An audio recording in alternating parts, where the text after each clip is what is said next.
Hello, Oilers fans, Canucks fans, and everyone else tuning in. My name is Austin, and welcome back to my channel. This is the pregame report for the Edmonton Oilers and the Vancouver Canucks. It is Game 6 tonight at Rogers Place, 8 p.m. Eastern Daylight Time. And for the Oilers, if they lose, they're out. If Vancouver wins, they are on to the conference finals to take on the Dallas Stars, who eliminated the Colorado Avalanche last night. And for the Edmonton Oilers, there's a lot of fans, there's a lot of media pundits, there's a lot of journalists that are kind of scratching their heads right now. But if you've been around my channel for, as long as you have, especially at the start of this series, you'll know that I have been giving the Vancouver Canucks a ton of credit. They deserve to be here. They deserve to be up 3-2 in this series, and they deserve an opportunity to move on to the next round. And for Edmonton, obviously, I think they deserve that too. This has been a very hard-fought series. Each game is so tight. Every single game has been a one-goal game. The fact that 2 straight games, there was a deciding winning goal in the final 35-40 seconds of the third period is pretty wild. It's had my heart rate just go crazy during the live streams, and I really debated how I wanted to structure this pregame report. I started making content back in November when the Oilers were 2-9-1, and at the time, I will admit, I thought the Oilers were dead in the water. I thought it was over. I thought their season was done. I literally created this YouTube channel out of frustration with Ken Holland, the front office in Edmonton in general, the coaching staff, the players. I was very negative. I had a lot of negative views at the time. I truly didn't think Edmonton would even be in a position to make the postseason, and that's one of the reasons why I started making videos. I wanted to connect with fans. I wanted to, create a community where we shared the same feelings, but then something crazy happened. The season, it progressed. Edmonton started winning, and then they kept winning, and then they went on a 16-game win streak, and all of a sudden the narrative switched, and McDavid turned into McDavid again. Draisaitl turned up his play. Zach Hyman scored over 50 goals for the first time in his career. They went on this kind of crazy magical run in the second half of the season. I guess maybe like the last 2/3 of the season. And as the season progressed, I found myself, becoming a lot more loose, a lot more lighthearted, a lot more positive. And that is kind of, as the channel has evolved and how my content has evolved, I've just kind of focused on positivity. I've focused on being a good sport about things. And, it got me thinking about tonight. Obviously, if the Oilers are out, that's it for their season, and I'll have to make decisions on what kind of content that I'll be producing. And then I was also thinking, well, why am I thinking like the team is going to lose tonight? Like, I shouldn't be thinking that. This is still it's a 7-game series for a reason. Winning the 4th game is the hardest game to win in any playoff series. And I was sitting here going, I can do the projected lineup, I can do the pregame numbers like I usually do. Then I was thinking, like, do the numbers even matter at this point? Now you're in just single elimination until Game 7 and then beyond. And do the numbers matter? They don't matter to the Canucks. Vancouver all season has had people tell them that, all of their analytics, their PDO, they're going to regress, and then they just kept winning, and they kept winning, and they kept winning. And this team has proven time and time again that numbers don't matter to them. Rick Tocchet, obviously the numbers matter to an extent, but Rick Tocchet, his main focus is play the system, play 120% every single shift, and who cares how many shots are taken against us? What's the score at the end of the game? And to borrow an old Rocky quote from Rocky Balboa, it's not about how hard you can hit, it's about how hard you can get hit and keep moving forward. And I feel like that is a good definition, a good mantra for how Vancouver has played throughout the entire season. And for the Edmonton Oilers, they have a lot of work to do here. So I'm not going to do my usual pregame numbers. I usually do the pregame stats and fun facts. That's kind of like a thing that I've been doing.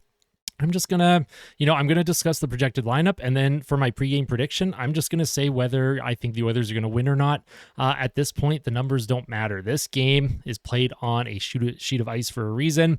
And I'm going against what I've been going with throughout the entire year.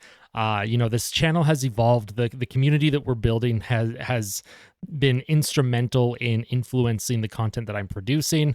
And at the end of the day, this is just a game. I am prepared for the Oilers. If they are eliminated, I will be the first one to give firm handshakes to every single Canucks fan. And of course, if the Oilers win, I will be in full elation. I will not be able to wait for Game 7 on Monday.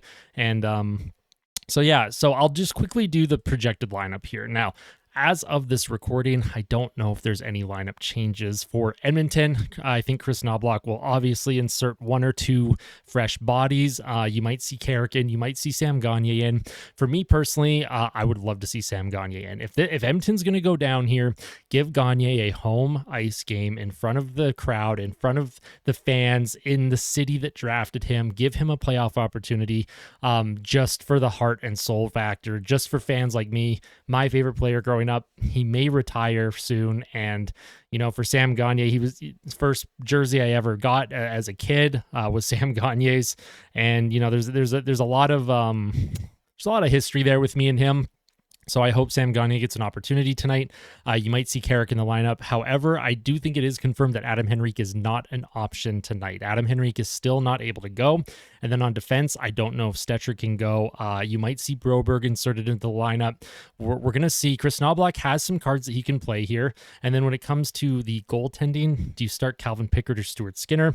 In my personal opinion, I think Calvin Pickard has earned the start. However, a lot of coaches, sometimes if you go down with the ship, they'll put the guys out that got them to the playoffs. Stuart Skinner was obviously instrumental in helping Edmonton make the playoffs. He played great for most of the season. He's had his ups and downs.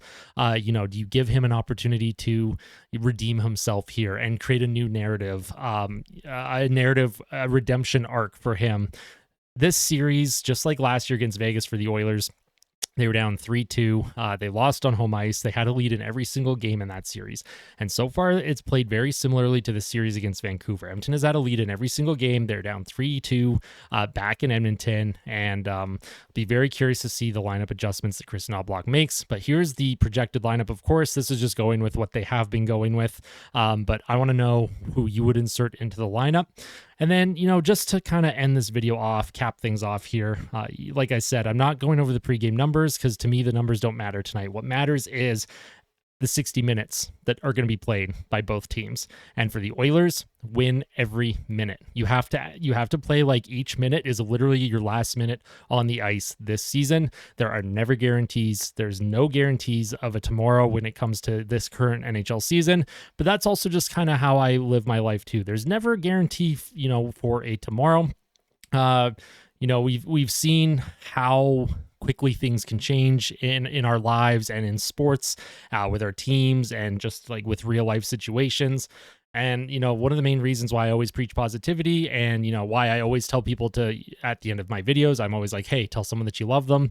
Because I think sometimes in the midst of all the nonsense and the craziness and the toxicity and the discourse online when it comes to watching sports and cheering for our teams, sometimes, I just want to make sure that we're not forgetting, what's most important, obviously, in our lives, and whether that's the people in our lives, whether that's, our cats, our pets, our dogs, like, I don't really know where I'm going with this. I hope those of you who are tuning in, I hope you understand kind of what the point I'm making here is. For Edmonton, obviously, I want them to win.